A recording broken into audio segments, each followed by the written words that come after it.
Hey everybody, this is Beast. Welcome back to my channel. My name is Scottyallenday, and I am back on my big old bus. Big old bus. It's raining outside, and I'm staying dry.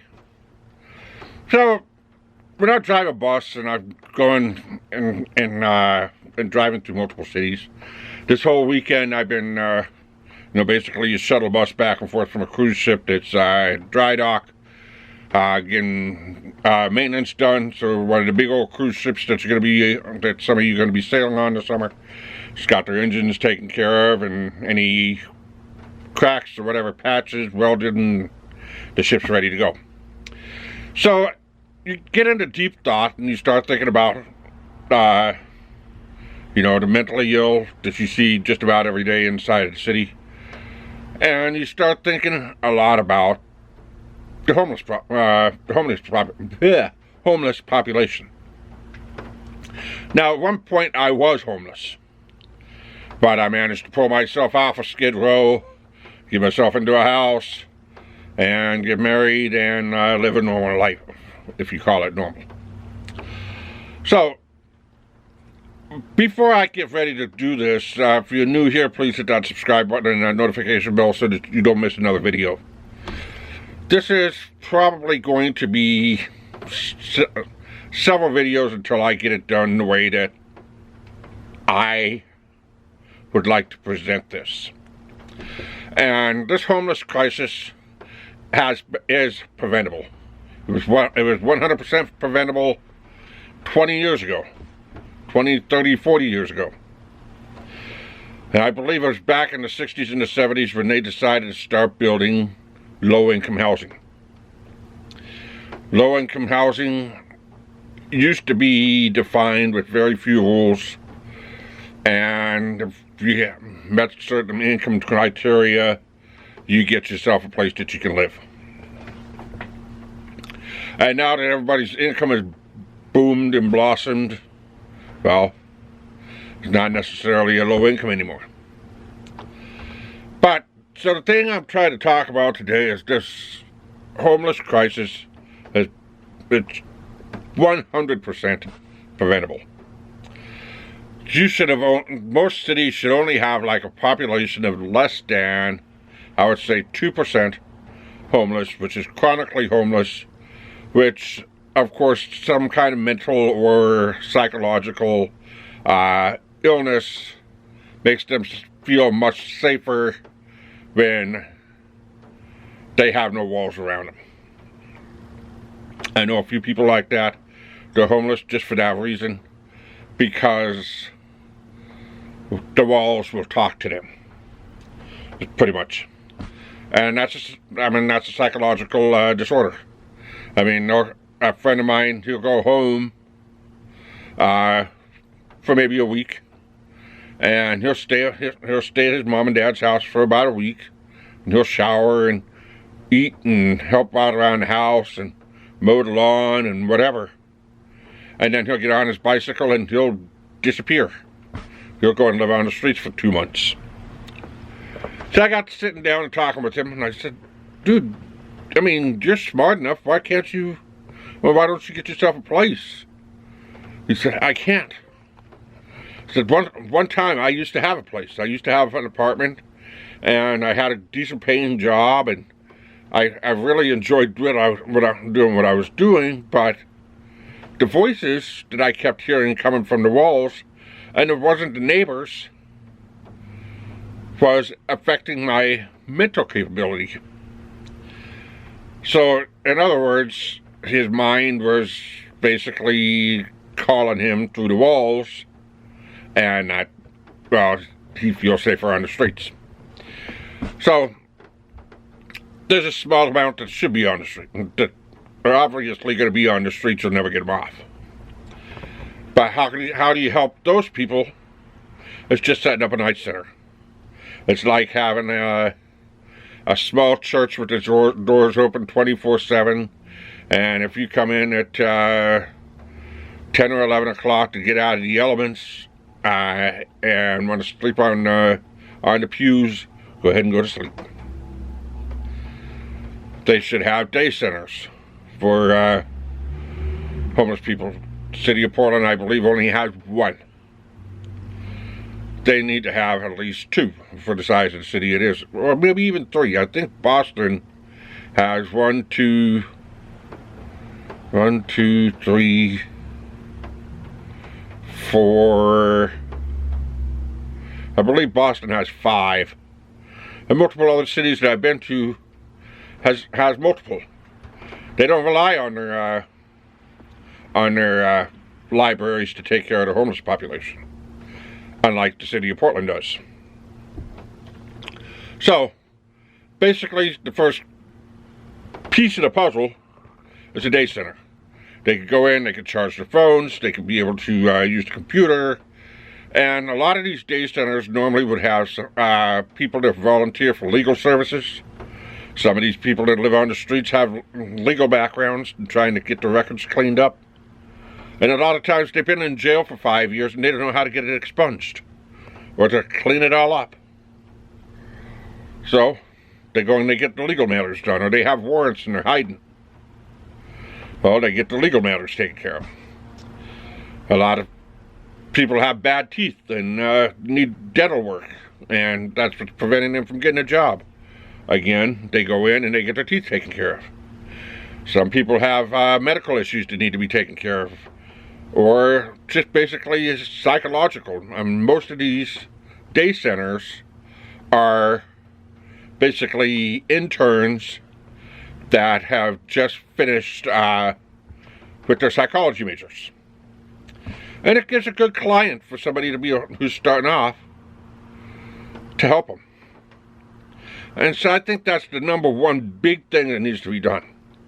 Number one thing that needs to be done is a day center. Now, in Boston, when I stayed there, every single day center had at least one police officer. Oh no, not the police. Yes, one police officer. He was unarmed. Just had his cuffs just in case he needed to use them. He didn't have his billy club. Didn't have anything else. Just in uniform. Now there's a reason that guy was there. I mean, he'd come in, he'd play spades with us, or he'd play cribbage, but normally they would go in and, they would converse. They would sit down and they would talk to us. And we would talk to them just like a normal human being. So now, they're establishing a connection. Maybe there was abuse in their life. Maybe there was something that happened that they're hiding. And when I stayed at one shelter, one guy was hiding from somebody that threatened to kill him. And he had been homeless for 8 years. And he knew this one officer multiple times. And I think he ended up drinking too much one night. And he was out in a snowstorm. He got incredibly cold. And came up to the shelter door, which the shelter was full. The shelter was packed from front to back. And he came over and he knocked on the door, and the officer opened the door and said, "We don't have any beds." And the guy said, "I know, but there's something I want to talk to you about." And they went upstairs and they went into the common area, which we watched movies and we ate meals, and he stayed up all night and he talked with this officer. 3 days later, the people that threatened to kill him, the case came to a close. He was able to move on. He moved to another city. He had saved his money. He had been working. He saved his money, and he knew he was free. He got his freedom. So that's one of the big things with the day centers. They can help get people back on track and on their feet before it's too late. Because once you have something like that, your mind will eat at you. When you're homeless, you're in survival mode. your mind eats at you until your mind eventually controls you, and you have no control over what's going on. So it's not necessarily handing somebody a tent and handing somebody a sleeping bag. That's the worst thing to do.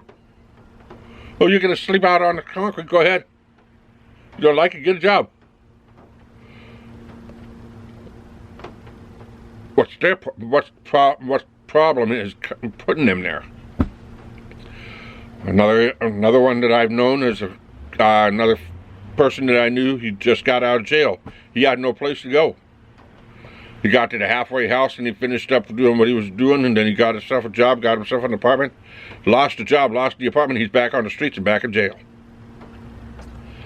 With Boston's homeless shelter system and New York's shelter system, they get out of jail, they go through the halfway house, and then they go up and they fail, and they go back to the shelters, and then they get on their feet. So the shelter system, if it's built right and then it's connected right, it's set. Of course, in Boston, they have a contract with the 99s. The 99s trains chefs, and the chefs that are training cook for Meals on Wheels, and a lot of times they get hired for the 99 restaurants. So there's a cycle that keeps going. Constant cycle. Now, the other part of it is that the 60s and the 70s, they had low-income housing. I don't think they've expanded any low-income housing except for building them into hotels when cities are scrambling for hotels. No, just build another low-income housing project. Make it more sustainable to where you can keep your bills low. It's plain and simple. They want to live in an RV. All right, build an RV park. Here in the city of Portland, I think there's at least 1,000 RVs, and I know there's at least enough space in one spot where you can have all these RVs parked, and you can actually have some kind of sanitation instead of having them pile up enough trash to fill 14 commercial dumpsters. But a lot of this stuff can be prevented, but nobody listens. Politicians have cotton balls in their ears. The activists are saying, no, the politicians can't do that. And everything is going against the grain. Nobody's looking and seeing what was successful. So that's why I'm saying this homeless crisis could have been prevented long before lockdown, and it would have survived after lockdown. But, like I said, nobody listened. So, in closing, before I get too upset, let me know in the comment section below, do you think what I just said could have prevented most of the homeless problem? Let me know in the comment section below. I mean, even the shelters the day centers also had treatment programs for people that wanted to get clean as well. Let me know in the comment section below. Hit that subscribe button, hit that notification bell. Let me know. Till next time, keep on walking.